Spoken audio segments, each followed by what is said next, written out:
ایک بار ایک فقیر چند غیر مسلموں کے پاس گیا بھیک مانگنے کے لیے. ان لوگوں کے بالکل سامنے مولا علی شیر خدا کرم اللہ تعالی وجہ الکریم بھی جلوہ فرما تھے. وہ لوگ جانتے تھے کہ ان کے پاس بظاہر مال و دولت کم ہوتا ہے. یہ بھی خاندان مصطفیٰ کا کمال ہے کہ یہ وہ لوگ تھے جو نبی پاک کے خاندان کے لوگ تھے، مگر فقر اختیاری اختیار کیا تھا. یہ چاہتے تو نبی پاک سے عرض کرتے، خود پیارے آقا کا فرمان ہے جس کا مضمون ہے کہ میں چاہوں تو یہ پہاڑ میرے ساتھ سونے کے بن کر چلنا شروع ہو جائیں. نبی پاک کے پاس تو خزانوں کی کمی نہیں تھی. آپ بھی فقر اختیاری یعنی غربت اختیار کرتے تھے، ڈیلیبریٹلی اپنے پاس مال نہیں رکھتے تھے. اور یہی انداز میرے آقا کے گھرانے کا بھی تھا.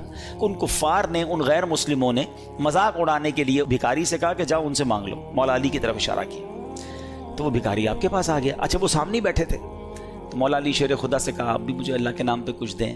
تو بظاہر اپیرنٹلی کوئی کیش نہیں تھا آپ کے پاس، کوئی چیز نہیں تھی دینے کے لیے. تو آپ نے کیا کیا کہ اس کی ہتھیلی پر 10 بار درود پاک پڑھ کر دم کر دیا اور فرمایا ہاتھ بند کر لو، مٹھی بند کر لو اور جاؤ وہ جو سامنے جنہوں نے بھیجا نا ہمارے پاس ان کے پاس جا کے کھول دینا. اچھا وہ دوبارہ ہنسنے لگے کہ کچھ بھی نہیں دیا، پھونک مار دی اور کہا مٹھی بند کر لو. اب جب وہ فقیر سامنے جا کر اپنی مٹھی کھولتا ہے تو اس مٹھی میں سونے کی اشرفی ہوتی ہے جس کو دینار کہا جاتا ہے. اب جب یہ کرامت دیکھی تو کئی لوگ اس میں کلمہ پڑھ کر مسلمان ہو گئے. تو یہاں جو ہے درود پاک کی فضیلت بھی پتہ چل رہی ہے اور پڑھنے والے کی فضیلت بھی پتہ چل رہی ہے کہ اللہ کریم نے اپنے نیک بندوں کو کیسے کمالات سے نوازا. اور درود پاک جو ہے یہ ہماری زندگی میں شامل رہنا چاہیے، زیادہ سے زیادہ پڑھتے رہا کریں. اللہ مجھے اور آپ کو کثرت کے ساتھ درود پاک پڑھنے کی توفیق عطا فرمائے. محبت کے ساتھ بآواز بلند درود پاک پڑھ لیں. صلو علی الحبیب صلی اللہ تعالی علی محمد صلی اللہ علیہ وسلم. پیارے پیارے اسلامی بھائیوں، سب سے پہلے میں آپ کو یہ بتاؤں کہ 10 محرم کا دن، اگر میں یہ کہوں تو غلط نہیں ہوگا، the most important day in the history of universe, in the history of Islam. یعنی اسلام کی بھی اور اس کائنات کی بھی ہسٹری کا اگر موسٹ امپورٹنٹ ڈے اگر کوئی ہے وہ 10 محرم کا دن ہے. یعنی عاشورے کے دن اتنے واقعات ہوئے ہیں. آپ قرآن پاک کا مطالعہ کریں، آپ انبیاء کی ہسٹری پڑھیں تو بہت سارے وہ واقعات جو شاید اس پوری دنیا کے لیے ٹرننگ پوائنٹ تھے، مگر وہ واقعات کس دن اللہ تبارک و تعالیٰ کی رضا سے ہوئے؟ وہ 10 محرم کا دن تھا. فار ایگزامپل حضرت آدم علیہ السلام کی جو ولادت ہوئی، وہ یعنی جو پیدائش کی گئی، آپ کو بنایا گیا، تخلیق کی گئی، یہ 10 محرم کا دن تھا. اٹ مینز جہاں سے ہیومینٹی اسٹارٹ ہوتی ہے. ہم آدمی کیوں ہیں؟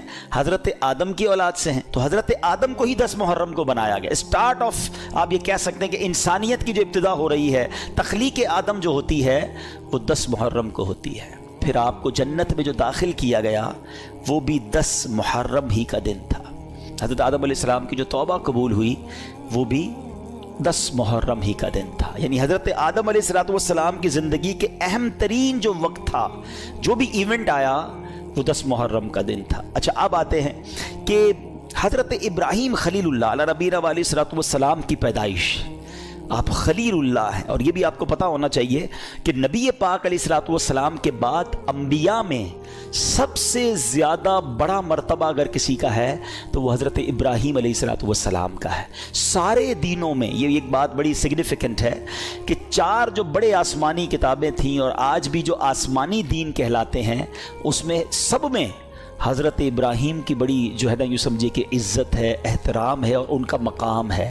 بہت کمال کی ہستی ہیں. کبھی انشاءاللہ موقع ملا تو حضرت ابراہیم کی ہسٹری پر بہت کچھ ہے ان کی ہسٹری میں. مگر ان کی ہسٹری میں بھی ان کی لائف کا بھی جو ٹرننگ پوائنٹ تھا کہ جب آپ کو نمرود کی آگ سے بچایا گیا، آپ کو آگ میں جو ڈالا گیا تھا اور وہ آگ میں سے جو آپ نجات ملی آپ کو، وہ بھی 10 محرم ہی کا دن تھا. آپ سمجھ رہے ہیں بات کو؟ اچھا اب آگے چلتے ہیں. حضرت موسیٰ علیہ السلام، سبحان اللہ، قرآن میں سب سے زیادہ جس نبی کا ذکر ہے وہ حضرت